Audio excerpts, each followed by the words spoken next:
Di kawasan Pantai Sayung, Demak, ada sebuah makam terapung. Dari garis pantai, makam itu cukup menjorok ke tengah laut. Ada jembatan penghubung dari pantai untuk wisatawan yang ingin berziarah ke makam itu. Di makam itu jasad seorang ulama besar Demak dikubur. Dia adalah Syekh Abdullah Muzakir, akrab pula dipanggil Mbah Muzakir. Dulunya, ulama yang lahir di Dusun Jago, Desa Uringin Jajar, Kecamatan Meranggen tahun 1869 itu disebut-sebut sebagai pencetak kader kiai muda di Demak dan sekitarnya. Lalu siapa sebenarnya itu Syekh Muzakir?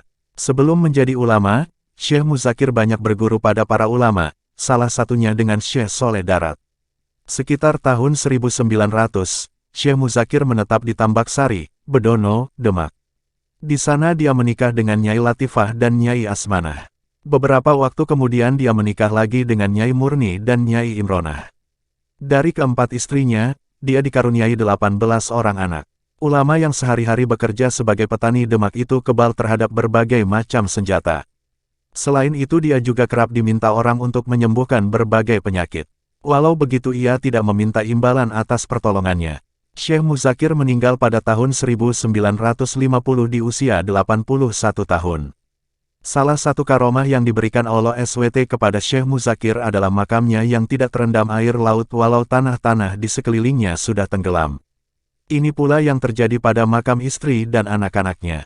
Tak heran, makam Syekh Muzakir dan keluarga dianggap keramat karena tidak terkikis diterjang pasang surut air laut. Untuk menuju ke makam Syekh Muzakir, para peziarah harus berjalan sepanjang 700 meter melalui jembatan yang di kanan kirinya merupakan air laut. Karena keajaiban makam Syekh Muzakir itu, berkembang mitos bahwa masyarakat percaya makam itu mengapung dan tidak akan pernah tenggelam walau pasang air laut tinggi. Hal itu diyakini masyarakat karena keluhuran budi Syekh Muzakir yang semasa hidupnya melakukan syiar di wilayah tersebut dan sangat berjasa dalam pembangunan akhlak warga setempat, baik dalam ilmu agama maupun tradisi yang diajarkan. Kisah karomah Syekh Muzakir Demak, mampu melipat gandakan tenaga dan waktu. Karomah Syekh Muzakir tidak banyak diketahui banyak orang, hanya keluarga, kerabat dan teman seperjuangan beliau yang mengetahui karomahnya. Syekh Muzakir sendiri adalah penyebar Islam di daerah Demak, tepatnya di daerah Bedono Sayung Demak. Keistimewaan dari Syekh Muzakir yang kini kita bisa temukan adalah makam beliau yang mengapung di laut. Makam Syekh Muzakir termasuk makam yang ajaib yakni bisa mengapung ketika ada air rob atau laut sedang pasang. Sebagai seorang ulama penyebar Islam di Tanah Jawa, Syekh Muzakir dikenal memiliki banyak karomah, yang tidak dimiliki sembarangan orang. Karomah sendiri adalah kemampuan di luar nalar manusia yang diberikan atas kehendak Allah SWT dan diberikan kepada orang-orang tertentu. Salah satu karomah Syekh Muzakir adalah mampu melipat gandakan tenaga dan waktu ketika menggarap sawahnya.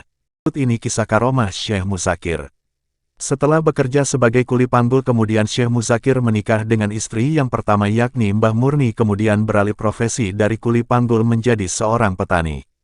Usaha pertanian yang dilakukan Syekh Muzakir terbilang cukup baik sehingga membuat kehidupan beliau saat itu bisa dikategorikan cukup mampu dan memiliki sawah yang sangat banyak, tetapi ada hal ajaib saat pengerjaan sawahnya yang sangat luas tersebut.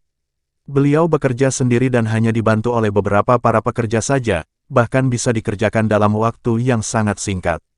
Padahal secara logika dan akal sehat, sawah yang dikerjakan sangatlah luas dan tidak mungkin rasanya bisa cepat selesai bila dikerjakan oleh sedikit orang saja. Apalagi waktu yang dibutuhkan sangatlah singkat. Hal ini dikarenakan beliau mempunyai karomah mampu menggandakan waktu dan tenaga.